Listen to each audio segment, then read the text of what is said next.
front of the cameras at storage facility and didn't like black out their license plate first. So they just like ran the license plate and like looked around for it. Like, oh, there's the car with the license plate. Here we are. Here we go. We're good. Nice. They're not skilled. This is why they were not getting paid more than a couple $100. But Wayne and Grossman are playing cards, and they're suddenly both having really good luck. And like Sam and Dean show up, and the guy like shoves Dean, and he drops his gun. It somehow goes off, which the chances of that are so slim. The bullet then ricochets and hits Sam's hand, and he drops his gun. It also goes off and breaks a lamp or something. Anyway, sufficient distraction. It's crazy good luck. Dean gets knocked out, and Sam's getting choked out when Sam grabs the rabbit's foot off the floor, and their luck like immediately turns. Here's the thing, though. At that point, Sam doesn't know what the rabbit's foot is. He just, like, sees it and he goes to grab it. I want to know what he was planning on doing with the rabbit's foot. Like, because they haven't talked to Bobby yet. They don't know what's been stolen. They don't know what the rabbit foot is because they don't talk to Bobby until afterwards. But he just, like, he reaches up. Was he planning on, like, trying to beat him to death with the rabbit's foot or something? I don't know. Maybe he just thought this thing is sufficiently weird enough to be the thing that they stole from their dad. Yeah, I think maybe he thought it was like, that's a weird thing. Surely there will be no side effects or consequences for me grabbing this. That's a body part. Most people don't carry those around. Maybe he was hoping, like, oh, like, if I'm knocked out and Dean's knocked out, like, maybe, like, they'll just leave and they won't notice that I grabbed this thing on the, like, and they'll just go. I'm like, I would look if it was the thing that I was hired. I don't know. I have no idea what Sam's plan was, but we need him to conveniently pick it up, so here it is. Maybe that's Sam's psychic energy coming back. He's just like, oh, this is a good move. I don't know why. I can feel it in my gut. I can sense its weirdness. Yeah. It is like I'm me. actually like so disappointed how little Sam's psychicness happened in season 2 that I kind of didn't want him to have it now. You know, that's the explanation we're going with. I just declared it so. Didn't happen in season 2. But the guys have their guns, but the one pointed at Sam jams, and that guy trips, and then a bookshelf lands on the other guy, which sends his gun flying right into Sam's hand, which is just incredible. The choreography of this whole sequence is, I love it. It's so good. Every single time it's flawless. Yeah, the fight choreography of this episode is so, like, particularly important. Like, a lot of times it's going really, really fast, and, like, it's sometimes hard to keep track of. In this episode, it's, like, plot relevant, so it's, like, slowed down. We can actually see what's happening. Also, it's a lot of, like, slapstick humor. So yes. So then Dean goes and buys some scratch tickets because they're broke all the time, and they're currently having really good luck, and Sam's, like, looking in their dad's journal, and he stops to scratch one of the tickets. He wins $1,200, but he warns Dean that their dad would have locked up the rabbit's foot if it wasn't somehow cursed, which is, like, I think the only time Sam says anything smart in this whole episode. The rest is just bad luck. Like, he's like, hey, this thing is bad. We should not be using it for anything. Wayne and Grossman wake up because the Winchesters kind of, like, left them there. Like, they were like, yeah, they're knocked out. We're just gonna go. We've got the rabbit's foot. Like, the chances of them tracking us down are low. I mean, they didn't park in front of the cameras with their license plate unblocked, so they're already doing better. Yeah, I guess those two guys didn't need a rabbit's foot curse to have bad luck. They're just stupid. Yeah, they weren't sophisticated criminals. Wayne slips on an empty beer bottle and gets impaled through the back of the head by some kind of kitchen utensil fork thing. It's like a barbecue fork. Yeah. That was a very unpleasant scene. I really don't like gore, which is like weird that this is my favorite show. But anyway, I turned my head away so quickly that I actually cricked my neck. I had to sit there for the next 10 minutes of the episode trying to like massage the muscle better. Right, there's just a few things in Supernatural that make me audibly go, oh! That's exactly, that movement that you just did is exactly what I did. Except for Beth as a 50-year-old grandma and it throws her neck out. Yeah. They're finally on the phone with Bobby, and he knew all about all of this, which is why they should always call Bobby first. He knew about the storage unit in Black Rock, he knew about the rabbit's foot, and he built the curse box for John, because Bobby's great and John sucks, and why would John not mention this to any of them? Because Sam and Dean are also stupid, apparently. No, I think it's just, like, John. Like, I mean, they should definitely call Bobby. Like, they just should have called him. That should just be their first point. And, like, every case, they should just be like, here's the case. Let's call Bobby, see what he thinks. Yeah, exactly. It would save them, like, 3 days worth of investigating every single time. Yeah. Oh my god, yes. And when they're like, Dad had this theory that you could cure a werewolf by killing the werewolf. It doesn't work. And they bring Bobby, and Bobby's like, are you fucking stupid? Oh, it's like, no, John's a dumb fuck. Everybody knows that doesn't fucking work. What are you doing? Like, They could just call Bobby and be like, hey, did you know that our dad had a storage unit? Like, oh yeah, his burner closet. Yeah, okay, that thing. While Bobby is giving us the lowdown on the foot, Sam's just like picking up gold watches off the sidewalk. I love that Dean is like, they're having like a silent conversation as well. Like, Sam's talking to Bobby, but Dean's like mouthing like awesome back at Sam. Like, but the rabbit's foot is real voodoo. It was made 100 years ago. It's a curse. If you touch it, you own it, and you gotta run him good luck until you lose it, and then you die, and everyone loses it because it's a small object. I just want to know, at what point does ownership transfer? Like, When you touch it seems. I know, but like, Bella didn't touch the foot, so because she stole from Sam, it was still counted as like the luck transfer.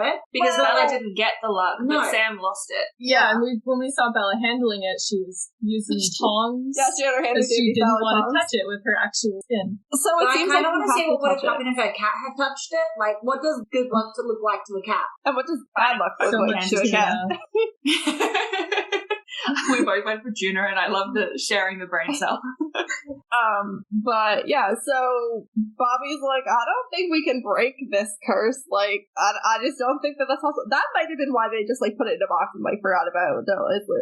They had like Bobby didn't look into it either, even though he clearly knew about this rabbit's foot thing. So I mean, he cares about the boys more than he cares about Dawn. Let's be real. yeah, I That's also fair. think like by the time that they had gotten a hold of it, like back in the day, I think that like whoever had like lost it last was probably already dead. So like they were just like, well, no rush on this. Like maybe it can't Put be it on the back broken. burner. Yeah, it's contained, so don't worry about it. Just put it in a box. Dean is still scratching scratch tickets, and he's won 15 grand, and he wants to go to Vegas to really take advantage of their good fortune. And while all this has been happening, they've been hanging out in a Biggerson's parking lot. So they go in, and they're the 1 millionth customer. So there are balloons and streamers falling on them, and they win free food for a year. And like that's gonna be really handy when you live on the road, especially since the Biggerson's franchise seems to be doing really well as time goes on in the Supernatural universe. I think this might be the first time we see Biggersons. I think it is, yeah. What I'm fascinated by, though, is that Sam's luck permeates, like, every aspect, but it doesn't permeate him being able to take a good picture. Because later when they showed the picture that was taken of Sam, when he had the good luck, he looks so goddamn awkward. Dean's there, like, grinning away, and Sam's like... I think Sam just wants to be grumpy. I think like he wants to be perceived as grumpy. But yeah, that is interesting. Like, yeah, like he's having good luck at every turn and like not here. Also, like Dean's the one scratching the scratch. I wonder how much it transferred because like both the guys that they took the rabbit's foot from were having really good luck in fighting them. And like Dean is the one scratching these other scratch tickets and he's winning. I think it's about, like, whose, like, interest is, like, Yeah, at who it play. benefits. Yeah. Because, like, when the guys were playing cards, one dude was always losing and the dude with the rabbit's foot was always winning. Yeah, that's So true. it's like, it's clearly not like it extends to everyone. I think it's just like, when it's something that will benefit you, the Yeah, luck that's what I was gonna extends say. to you. That's interesting, especially because of something I'm going to say later, but I'm going to save it for later. Dean says from now on they should only go to places with Biggersons, and I like vividly was like, remember Lost Creek, Colorado, which was like barely a town, and they had to hike 8 hours into the woods to fight a Wendigo? Like, sorry you're being eaten by like werewolves or Wendigos, but your town doesn't have a Biggerson, so the Winchesters aren't coming. Somebody else can take that. There's no Biggersons. Why could I picture that? That's the criteria now, from this point onwards. Since Sam really does not like fast, well, he doesn't like fast food, but he also like really doesn't like hustling people. Like winning free food for a year is very economical in their like very nomadic lifestyle. Dean gives himself an ice cream headache, which is just cute. Brain. Also, considering Dean and food insecurity, it's like Yeah. Tonight we will feast like kings. The waitress comes over and like spills coffee on the table, and they both spend a long shot staring at her body. Men are stupid and horny. That's the takeaway. Usually Sam is less horny, but in this particular moment he's super horny, and like, you know what, I don't blame him. But Dean then turns to Sam and says, dude, if you were ever gonna get lucky, like this would be the time. And I'm like, we're about to meet Bella for real, and she would crush both of you like a bug. Like, don't even look No at her. question. She would enjoy it too. Yeah. Sam then spills his own coffee, jumps up, knocks over a whole tray of food, and that's when Sam realizes that he does not have the rabbit's foot. It's gone. It's a good time to realize that, yeah. And then we're into the parking lot. We're with Bella. She rips off her wig, reveals she has much better hair than she had in the restaurant. And she dumps it in a nearby dumpster. Sam and Jean Like a come boss. running out of the restaurant, where Sam immediately trips and skins both his knees. That looks so painful. Like, I know someone...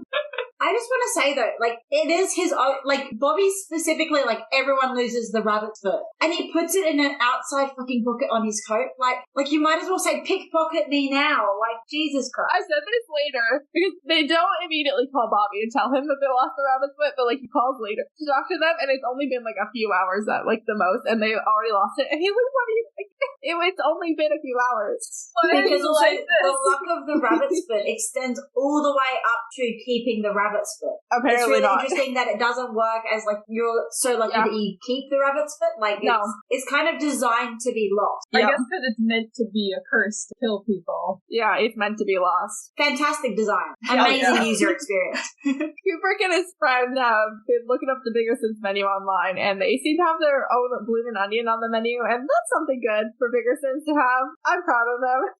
Fun fact, Australia does not have bloomin' onions. Yeah, I only know what a bloomin' onion is from, like, American content. I don't think I've ever what a had bloomin' one. onion is from, like, a Try Guys Keith Eats the Menu. Like, I'm pretty sure that's where I learned what that was. I've never had one either. There's so many fried things. Just make onion rings. Like, just go the one step further and make it a onion ring. It's fine. I'll get Onion someone else rings to are just make so much onions. easier to make. Like, why would you deep fry an entire onion? For the spectacle. You can't relate. You're allergic to onions. I mean, I can still appreciate the aesthetic. When they look up the nearest location, they see that photo of Sam and Dean winning the free meals. In which Sam looks awkward as hell. I love how they don't notice the photo until after he loses the rabbit's foot. It's been less than a day, and this is 2007. Someone on the website was prompt. Their social media manager must be on it. Like, Yeah, they are going. Like, it's not even been a day. They've already posted, like, the winner of the millionth customer or whatever. It was just a really big event for that person, and they needed the whole world to know, especially those two guys.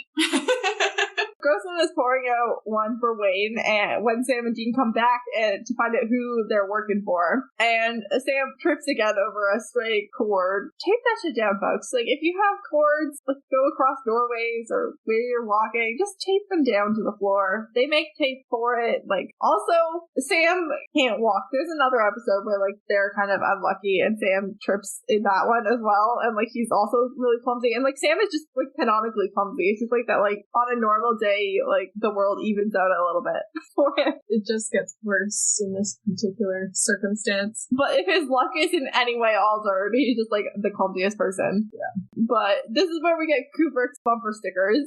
Yeah.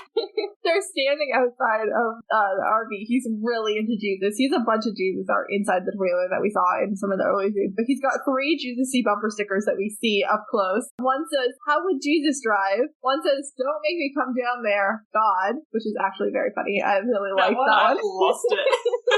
I'm gonna keep that one for future reference. And the other one says, "Bethlehem or bust." Peak experience.